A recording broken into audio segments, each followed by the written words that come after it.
Hi guys! Ayan, tayo nagbabalik sa ating vloggings. Ayan, so may share lang naman ako sa inyo. Ayan, kasi kahapon may client ako ng makeup.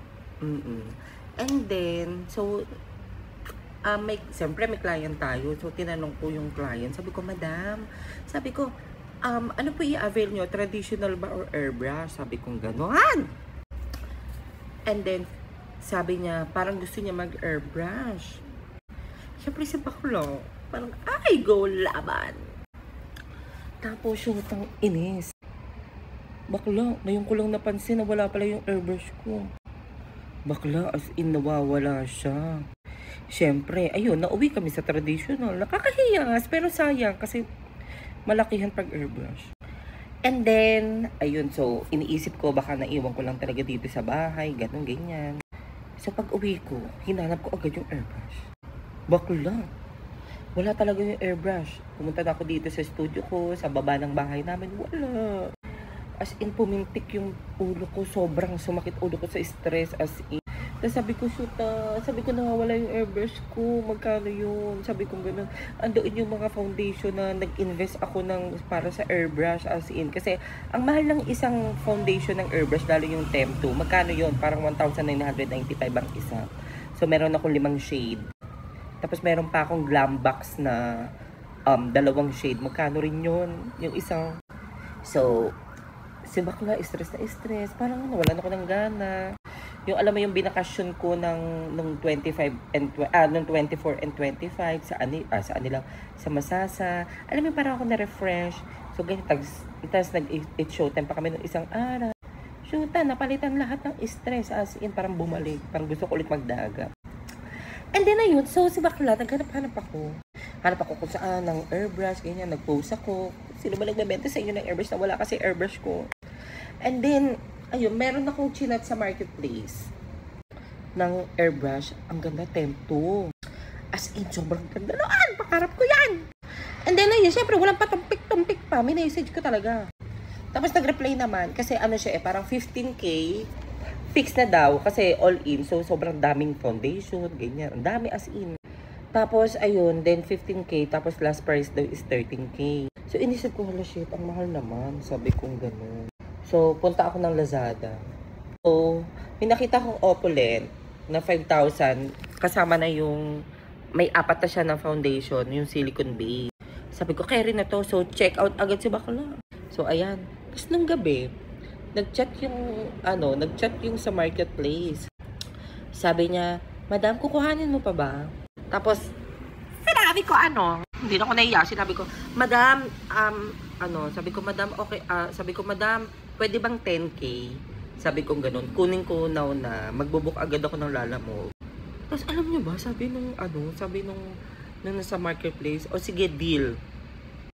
Siyempre, si bakla nagtaka. Sabi ko, hala, ang mura naman, 10K. Sabi ko gano'n. Tapos sabi ko, 10K, hindi kaya ito scam. So si bakla, sabi ko, madam, okay lang ba yung payment pag nandiyan na yung rider? Kasi ako rin naman nag-book ng Lalamove.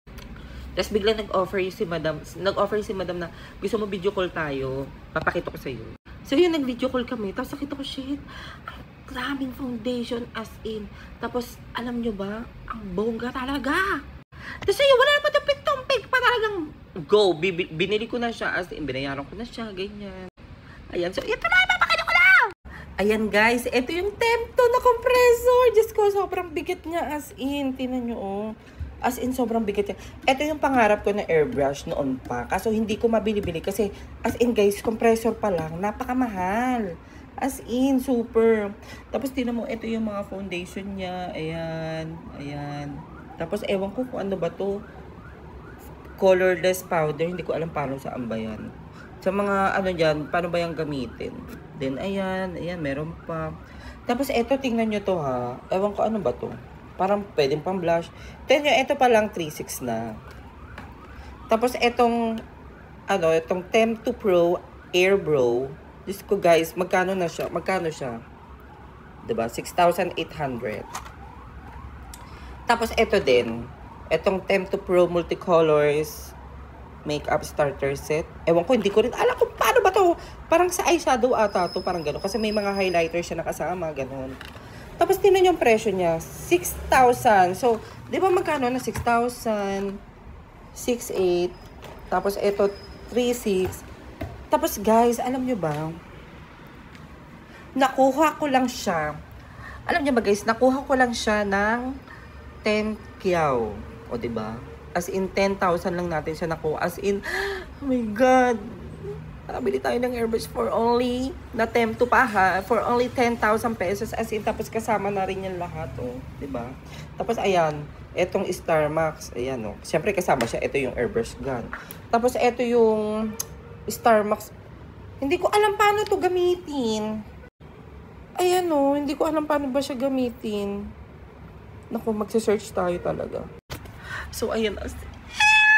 Tuwan-tuwa ako kasi tinan nyo ha, nabili natin siya for only 10,000. Tapos, ayan pa kadami lahat. Diba? Siyempre, masaya-masaya na tayo. Hindi na tayo na-stress. Diba? Ayan. So, wala na. Sinare ko lang. Bakit ba? Ayan, sa mga client ko, may airbrush na tayo pa din na ulit kayo magpa-airbrush sa akin.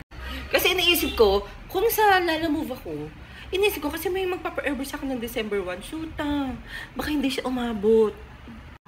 So, ayun, nag-aim na lang ako kasi may ganap naman ako ngayon, tapos bukas may ganap ulit ako. Tapos sunod-sunod sa December, kaya ako sa inyo, punuin nyo na yung December ko kasi meron pang natitira. Ayun guys, so hanggang dito na lang yung ating vloggings. Ayan, so thank you for watching guys. Magpabook na kayo, okay? Para mabawi natin yung pinabili. Sure! Ayun, so bye guys. Ayan. Ay, may habol pala ako. Kasi, parang tama nga yung sinasabi nung iba na hayaan mo na pag may nawawala, may bumabalik naman na mas bongga. Ayan, bumalik mas bongga. So, kailangan pala talaga mawala yung isa kong airbrush. kailangan pala mawala yung isang airbrush. Oo, tapos sabi ng client na para sa'yo talaga to me. Gano'n. Kasi nga, alam niya sa sarili, alam ni madam na Tsaka bago pa yan kasi yung airbrush na yan, parang ginamit lang daw ng ate niya for makeup school, makeup class, tapos after nun hindi niya na ginamit. So, para sa akin talaga siya. And so, hanggang dito na lang talaga. Bye-bye guys. Thank you, Lord. Bye!